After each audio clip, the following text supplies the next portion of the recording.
Hey everyone, welcome back to English on the Go. I'm Zach, and this is our real-life series about everyday English. Today we're diving into handling delivery issues, customer service English. Because missing packages and late orders happen, and the right words can save time, money, and stress. I'm Emily. If you're new, make yourself comfortable. And if you enjoy clear, friendly English with real stories, hit subscribe and tap the bell so you never miss an episode. We keep it simple, practical, and human. Perfect for A2-B1 listeners who want confident conversations.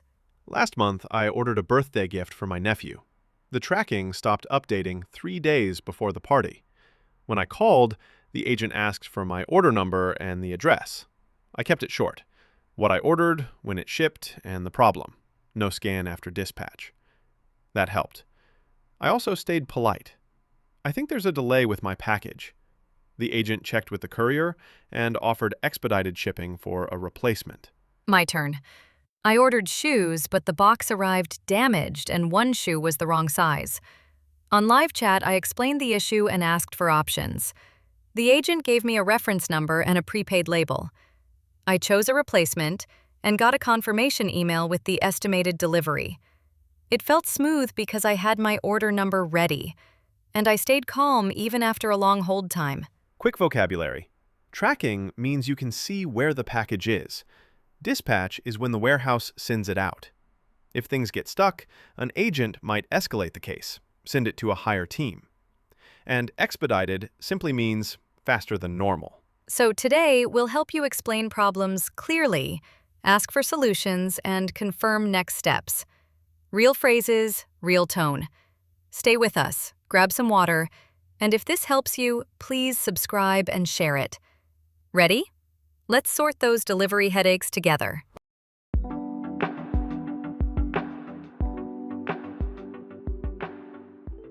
Let's dig a little deeper into explaining the problem. When something goes wrong with a delivery, I think like a quick news report. Who I am, what I ordered, when it was sent, where it should arrive, what went wrong, and what I need. Simple, short sentences help agents work faster. Here's how I did it last week. I ordered groceries, and the tracking stopped at the sorting center. When I called, I started with facts. My order number is 541288. I placed it on Friday. The tracking hasn't updated since Sunday morning. The delivery address is 12 Oak Street, apartment 3B. The problem is the app says delivered, but nothing arrived. I'd like a redelivery today or a refund. The agent checked and gave me a reference number, 90317. Reference number just means the case ID, so I could follow up easily. I use a simple rule of 3. Order number, timeline, issue. Timeline means the key dates and times, like shipped on the 2nd, last scan on the 5th. If you don't know the exact time, say, around 2 p.m. That's clear enough to start a search without guessing or telling a long story. I keep a tiny checklist before I call or chat. Order number, last update, the address, and the result I want. It keeps me calm and saves time. If I freeze, I could read the notes. Short facts first, then a polite request. It really changes the tone. Being specific helps. If something is damaged, I say the item and the condition. The box was wet and 2 cans were crushed. Numbers are powerful. 2 cans, 1 charger missing, 3 days late. I skip extra feelings and focus on details first. Then add a calm line like, I'm worried about food safety. On live chat, I keep short lines. I typed, Hi, my order number is 7740-22. The tracking hasn't updated since Tuesday at 11 a.m. Could you check with the courier? Courier just means the delivery company. Then, if it's lost, I can accept a replacement. Keeping it in clean, separate lines makes it easy to read. Polite framing opens doors. Please, I'd appreciate an update. Thanks for your help today. When I feel nervous, I read from notes. Slow, simple sentences reduce mistakes, and the agent can copy your words into the ticket without asking again. Quick recap. Share your order number, item, date ordered, tracking status, delivery address, and a clear request. Refund, replacement, or redelivery. One idea per sentence. Then pause and let the agent check. Clear details first, feelings later. That structure makes problems easier to fix.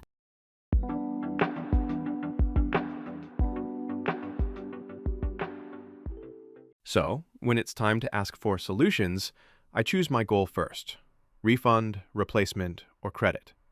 Last week, my headphones went missing, and I told the agent, I'm happy with a replacement if it arrives by Friday. Then I added, can you confirm the timeline? That one question changed everything. They offered expedited shipping and a clear ETA. I had a similar moment with a damaged blender. On chat, the agent offered two choices: full refund to my original payment or store credit plus a small voucher. I said, I prefer a refund. Then I asked, when will it show in my bank? The agent said 5 to 7 business days. I finished with, please send an email confirmation and the reference number. That made the follow-up simple. Speaking of choices, if the item is delayed but still moving, I ask for options, not just one solution. I said, what options do we have today? Reship, upgrade the shipping, or a partial refund? Options is a powerful word. It invites the agent to list everything they can do, instead of only saying sorry. Timelines can feel fuzzy, so I anchor them. I asked, can you deliver by Thursday 6 p.m.? When the agent said yes, I repeated it. Great. Delivery by Thursday 6 p.m., and if it's late, we'll switch to a refund. By the way, ETA means expected time of arrival, basically when you should receive it. Another real case. My groceries arrived 2 days late. I told the agent, some items are no longer fresh. I'd like a refund for the perishables or a voucher for the next order. Naming the exact solution helped. They processed a partial refund and added a credit for the delay. Policies can block things, so I checked the window. I asked, is this within your return policy? And what's the cutoff time for reshipping today? Cutoff time just means the latest time they can still send it. Knowing that helped me decide faster instead of waiting another day. If things stall, I keep it polite but firm. Could you escalate this? Or is a supervisor available? When I said that last month, the supervisor confirmed a replacement and upgraded shipping at no cost. I wrote down the case number and the promised date right away. Tiny language tip. I soften requests with, I'd appreciate an update by tomorrow, or thanks for helping me sort this out. A friendly tone speeds things up. People want to help when you sound calm and clear. Quick recap. Decide your goal, ask for options, confirm the exact timeline, date and time, then get written confirmation and a reference number. If progress stops, escalate politely. Clear goal, clear time, clear record. That's how you turn a delivery problem into a solution.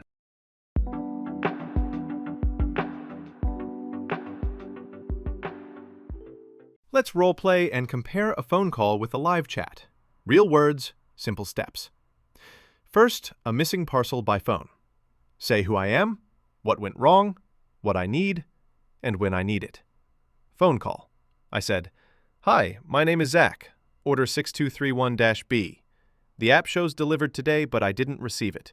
Address, 14 River Lane, Unit 2. The agent checked, put me on hold, then said, driver error. We can redeliver tomorrow. I answered, please confirm delivery by noon and the reference number. She read it. I repeated it back. Phone tip. Short sentences, steady voice. I keep notes so I don't rush. I add signposts. 2 details. Order number, last scan. Then, 1 request, redelivery tomorrow. If the line is noisy, I ask, could you speak a little slower, please? Live chat, damaged box. I typed short lines. Hi, order 7740-22. Next, 2 cans are crushed. Pasta is open. Next, could you reship today or refund the damaged items? The agent offered options and a link. I sent a photo attachment and asked, please email the confirmation and include the ETA. One small chat trick, paste a short checklist, order number, last update, request. The agent can copy it into the ticket and the conversation stays clean and fast. Phone is fast for urgent cases.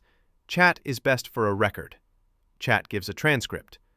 On calls, I ask the agent to repeat the plan. Delivery by 12, case 90317. In chat, I copy that line into my notes. Quick vocab. Hold time is the wait. Queue is the line of callers. Reship means send again. Transcript is the saved chat. Attachment is a photo or file. ETA is the time you expect the delivery. If things stall, I stay polite but firm. Could we escalate to a supervisor? I also say, I'd appreciate a solution today, even a partial refund. Before we end, I confirm timeline and case number. That locks the plan.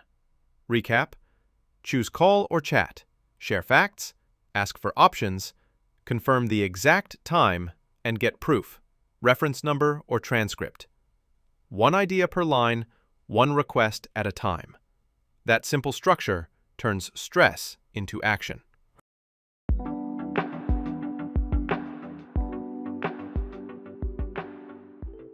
When the agent says they can fix it, I lock it in with a quick summary. Yesterday, I repeated the plan out loud.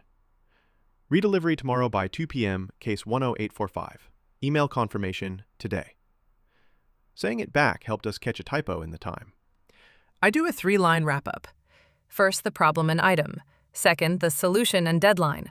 Third, how they'll confirm it, email or SMS. Last week, the agent said, status pending. I asked what pending meant, waiting for the courier. Clear words calm the mind. I always grab the reference number and put it in my notes and email subject line. Then I ask for a timeline for each step. Courier investigation, 24 to 48 hours. Replacement, 1 business day. Business day means Monday to Friday, not weekends. Speaking of timelines, I set a quick reminder on my phone for the follow-up. When nothing arrived by 3 p.m., I called with the case number and asked, "Can you attach this call to the existing ticket? Has the reship label been created yet?" That connected the dots. In live chat, I ask for the transcript to be emailed. If they can't, I copy the key lines and save them. I also note the agent's name and time.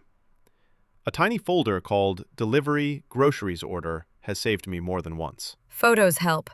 When my package was dented, I told the agent I'd uploaded 2 pictures and asked them to add the files to the case. Then I said, "Please confirm the refund amount and method, original card or store credit." That avoids surprises later. If they promise a callback, I ask for a window. Today between 4 and 5? Then I add a safety line. If I don't hear by 5, I'll follow up. May I speak with a supervisor then? Polite, clear, and it keeps momentum. Quick recap from my side. I said, "Just to confirm, delivery tomorrow by noon." Then, "Could you read me the reference number slowly?" And finally, "Is everything complete or still pending?" Those short checks protect your time and money. Final thought. Confirm the plan, write the number, fix the timeline, and collect proof, email or transcript. Set one reminder and breathe. When your details are solid, customer service becomes a simple checklist, not a battle.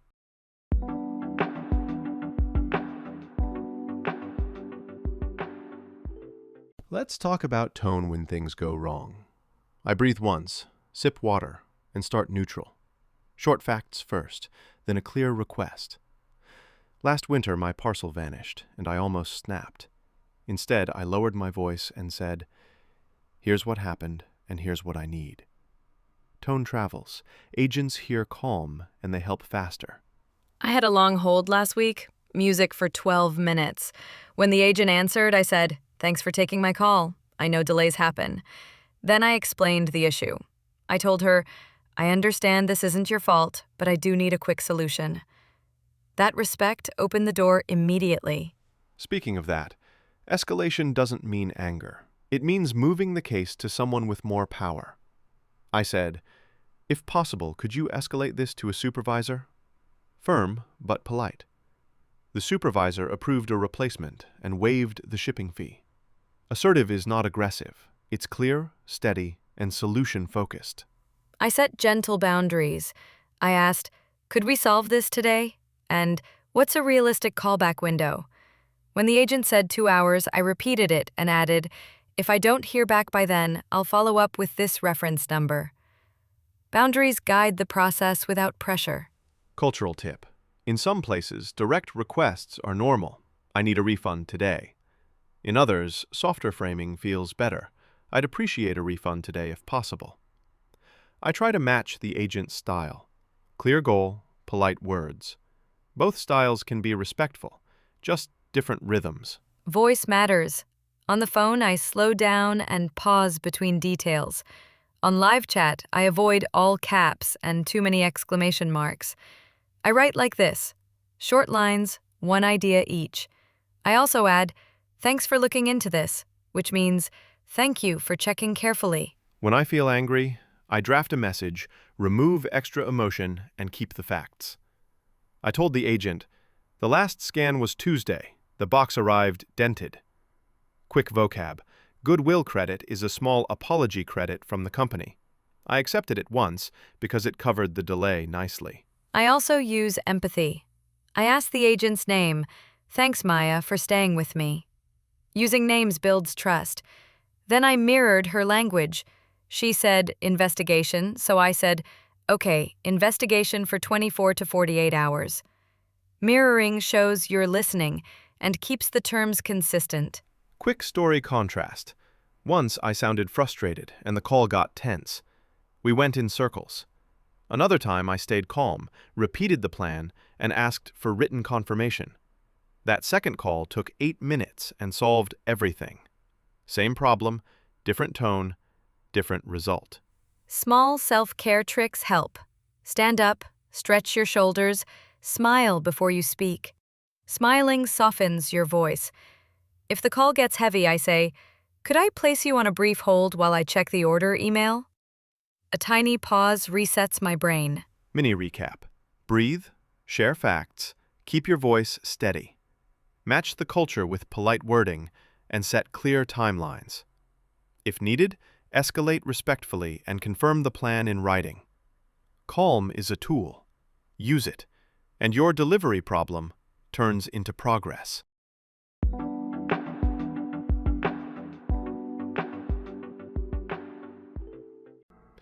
Before we wrap up, quick review of today. We learned to share clear facts, ask for solutions, confirm the timeline, and keep our tone calm, on phone and in live chat.